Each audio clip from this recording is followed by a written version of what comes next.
നമസ്കാരം. ഞാൻ doctor Jacob George, SUT hospital പട്ടത്തിലെ സീനിയർ കൺസൾട്ടൻറ്റ് നെഫ്രോളജിസ്റ്റാണ്. നമ്മുടെ നെഫ്രോളജി OPയിൽ സാധാരണ വരുന്നൊരു പ്രോബ്ലമാണ് ശരീരത്തിലെ നീര്.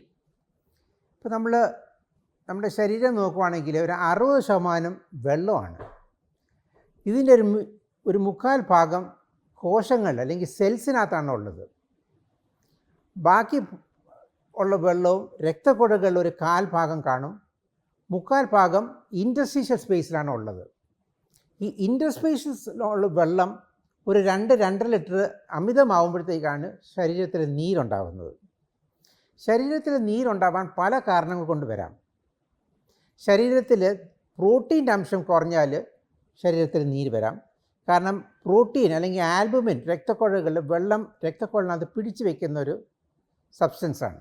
അപ്പോൾ ആൽബുമിൻ ലെവൽ കുറഞ്ഞു വരുമ്പോഴത്തേക്ക് രക്തക്കുഴകളിനകത്തുള്ള വെള്ളം ഇൻ്റർസ്റ്റീഷ്യൽ സ്പേസിലോട്ട് പോകും. അപ്പോഴാണ് നീര് വരിക.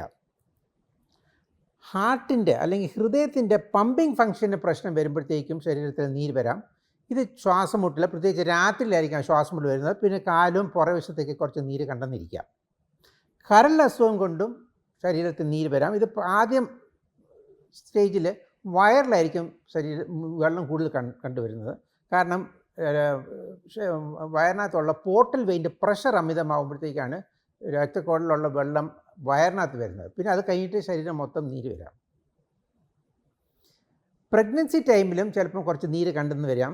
അത് ഒരു അവസാനത്തെ 2-3 മാസം ഇരിക്കുമ്പോഴത്തേക്ക് ചിലപ്പോൾ കാലിൽ കുറച്ച് നീര് കണ്ടെന്ന് വരാം. ഇത് സാധാരണ ഒരു നോർമൽ സിറ്റുവേഷനാണ്. കാരണം ഗർഭപാത്രം രക്തക്കുഴലുകളിലൊക്കെ കംപ്രഷൻ കൊണ്ടുവരുന്ന നീരാണ്.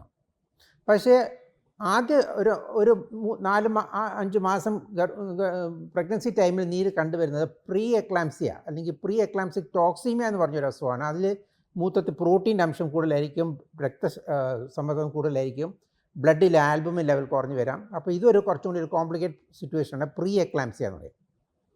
വൃക്ക രോഗങ്ങൾ നീര് വരാനുള്ള പ്രധാന ഒരു കാരണമാണ്. 2 കാരണങ്ങൾ കൊണ്ടാണ് വൃക്ക രോഗികൾക്ക് നീര് വരുന്നത്.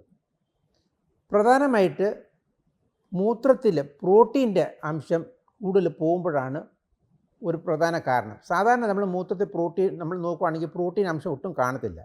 പക്ഷേ ചില വൃക്ക രോഗങ്ങൾക്ക് മൂത്രത്തിൽ അമിതമായി പ്രോട്ടീൻ പോയെന്ന് വരാം. അപ്പോൾ ഈ സിറ്റുവേഷനിൽ രക്തത്തിൽ ആൽബുമിൻ ലെവൽ കുറഞ്ഞ് വന്നിട്ട് രക്തക്കുഴലിനകത്തിരിക്കുന്ന വെള്ളം ഇൻ്റർസ്റ്റീഷ്യൽ സ്പേസിലോട്ട് വന്നിട്ട് കാലിലും കൺപോളകളിലൊക്കെ നീര് കണ്ടെന്നിരിക്കാം. വേറൊരു കാരണം വൃക്കകളിൽ ഉള്ള ഫിൽട്രേഷൻ കുറയുമ്പോഴത്തേക്കാണ്. അത് നമ്മൾ ശരീരത്തിലുണ്ടാകുന്ന വെള്ളവും നമ്മൾ കഴിക്കുന്ന വെള്ളവും കഴിക്കുന്ന ഉപ്പും സാധാരണഗതിക്ക് വൃക്കകൾ അത് മൂത്രത്തിൽ കൂടെ തള്ളിക്കളയാ ചെയ്യുക. അപ്പം വൃക്ക തകരാർ വരുമ്പോഴത്തേക്ക് അമിതമായ വെള്ളവും ഉപ്പും കളയാനുള്ള സാധ്യതകൾ കുറഞ്ഞിരിക്കുന്നതുകൊണ്ട് ദേഹത്തിൽ ഉപ്പും വെള്ളത്തിൻ്റെ അംശം കൂടുതലാവും. അപ്പോൾ ഈ ഘട്ടത്തിൽ സാധാരണഗതിക്ക് രക്തസമ്മർദ്ദം കൂടുകയും കാല് നീര് വരികയും പിന്നെ ചിലപ്പം ശ്വാസമുട്ടലേക്ക് വരുന്നിരിക്കാം. നെഫ്രോട്ടിക് സിൻഡ്രോം ഒരു മൂത്രത്തിൽ പ്രോട്ടീൻ അമിതമായി പോകുന്നതിൻ്റെ ഒരു പ്രധാന ഒരു കാരണമാണ്. കൂടുതൽ കുട്ടികളിലാണ് ഇത് കണ്ടുവരുന്നത്. അപ്പോൾ അമ്മമാർ പറയും കുട്ടികൾ എടുക്കുമ്പോഴത്തേക്ക് സാധാരണക്കാൾ വെയിറ്റ് കൂടുതലായിട്ട് തോന്നുക. പിന്നെ ചിലപ്പോൾ രാവിലെ എഴുന്നേൽക്കുമ്പോൾ കൺപോളകളിൽ നീര് കാണുക. നമ്മൾ ടെസ്റ്റ് ചെയ്യുമ്പോഴത്തേക്ക് മൂത്രത്തിൽ പ്രോട്ടീൻ്റെ അംശം കൂടുതലായിരിക്കും. നമ്മൾ ചോദിക്കുമ്പോഴത്തേക്ക് അമ്മ പറയും മൂത്രം ഒഴിക്കുമ്പോൾ പതയുന്നുണ്ട്. പിന്നെ രക്തത്തിൽ ടെസ്റ്റ് ചെയ്യുമ്പോഴത്തേക്ക് കൊളസ്ട്രോൾ ലെവൽ കൂടുതലായിരിക്കാം, ആൽബുമിൻ ലെവൽ കുറഞ്ഞിരിക്കും. അപ്പോൾ ഇത് നെഫ്രോട്ടിക് സിൻഡ്രോം എന്ന് പറഞ്ഞൊരു അസുഖമാണ്. കുട്ടികളിൽ കൂടുതൽ കണ്ടു വന്നെങ്കിലും പോലും മുതിർന്നവരിലും കാണാറുണ്ട്. കുട്ടികൾ പക്ഷേ പ്രെഡ്നിസോളോൺ എന്ന് പറഞ്ഞ ഗുളിക, കോർട്ടിക്കോസ്റ്റെറോയിഡ് ടൈപ്പ് ഗുളിക കഴിക്കുമ്പോഴത്തേക്ക് ഒരു 90% ആളുകൾ മെച്ചപ്പെടും.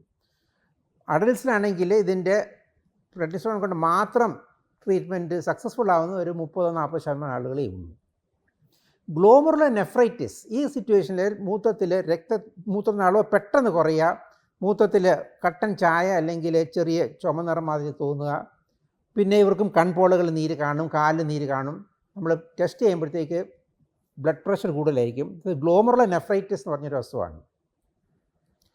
പിന്നെ നമുക്ക് വൃക്ക തകരാറ്, അക്യൂട്ട് കിഡ്നി ഇഞ്ചറി, പെട്ടെന്ന് വന്ന വൃക്ക തകരാറ്. ഫോർ എക്സാമ്പിൾ നമ്മളൊരു പ്രത്യേകം ഒരു മരുന്ന് കഴിക്കുക അല്ലെങ്കിൽ പാമ്പ് കടിച്ച് വൃക്ക തകരാർ വരുമ്പോൾ പെട്ടെന്ന് വൃക്ക തകരാർ വരുമ്പോഴത്തേക്ക് അമിതമായ വെള്ളവും ഉപ്പും കളയാൻ സാധിക്കാത്ത സ്ഥിതിക്ക് നീര് കണ്ടെന്നിരിക്കാം. സായായി വൃക്ക തകരാറ് വരുന്ന ഗ്രാജുവലായിട്ട് വരുമ്പോഴത്തേക്ക് നമുക്ക് ഗ്രാജുവലായിട്ട് ആദ്യം കാലിലായിരിക്കും നീര് വരുന്ന, പിന്നെ കൺപോളകൾ നീര് വരിക, ലങ്സിനകത്ത് വെള്ളം കയറുക. ഇത് ക്രോണിക് കിഡ്നി ഡിസീസിൻ്റെ ലക്ഷണമാണ്. എങ്ങനെ ഇത് കണ്ടുപിടിക്കുക? കാരണം നമ്മൾ വൃക്ക തകരാറ് കൊണ്ട് വരുന്ന നീരാണെങ്കിൽ സാധാരണ എനിക്ക് മൂത്രത്തിൽ പ്രോട്ടീൻ്റെ അംശം കൂടുതലായിരിക്കും. പിന്നെ നമ്മൾ ടെസ്റ്റ് ചെയ്യുമ്പോഴത്തേക്ക് ബ്ലഡ് യൂറിയ ക്രിയാറ്റിൻ ലെവൽ കൂടുതലായിരിക്കാം. അപ്പോൾ ഈ ഘട്ടത്തിൽ നമുക്കറിയാം വൃക്ക തകരാറുണ്ട്. പിന്നെ നമുക്ക് ECG, എക്കോ, ലിവർ ടെസ്റ്റൊക്കെ ചെയ്യുമ്പോഴത്തേക്ക് നമുക്കറിയാം ഹൃദയത്തിനാണോ അല്ലെങ്കിൽ കരളിനാണോ പ്രശ്നം വരുന്നത് നമുക്ക് മനസ്സിലാക്കാം. എങ്ങനെയായി ചികിത്സിക്കാം? ഇപ്പം വൃക്ക തകരാറിന് വരുന്നത് നമുക്ക് പ്രധാനമായിട്ട് ആഹാരക്രമം, വെള്ളം കുറയ്ക്കുക, ഉപ്പ് കുറയ്ക്കുക, പിന്നെ മൂത്രം കൂടുതൽ പോകാനുള്ള മരുന്നുകൾ, ഡയൂറിറ്റിക്സ് എന്ന് പറയും. ആദ്യ ഘട്ടത്തിലേക്ക് ചികിത്സിക്കാൻ ചിലപ്പം നീര് കുറഞ്ഞിരിക്കാം. വൃക്ക തകരാറ് കൂടി പ്രോഗ്രഷൻ വന്നു കഴിഞ്ഞാൽ പിന്നെ ചിലപ്പം ഡയാലിസിസ് വേണ്ടി വരും. 2 തരം ഡയാലിസിസ്, ഹീമോ ഡയാലിസിസും പെട്രോൺ ഡയാലിസിസ് വെച്ച് നമുക്ക് ദേഹത്തിലുള്ള അമിതമായ വെള്ളം നമുക്ക് എടുക്കാൻ സാധിച്ചേക്കും, നീര് കുറയാനും സാധിച്ചേക്കാം.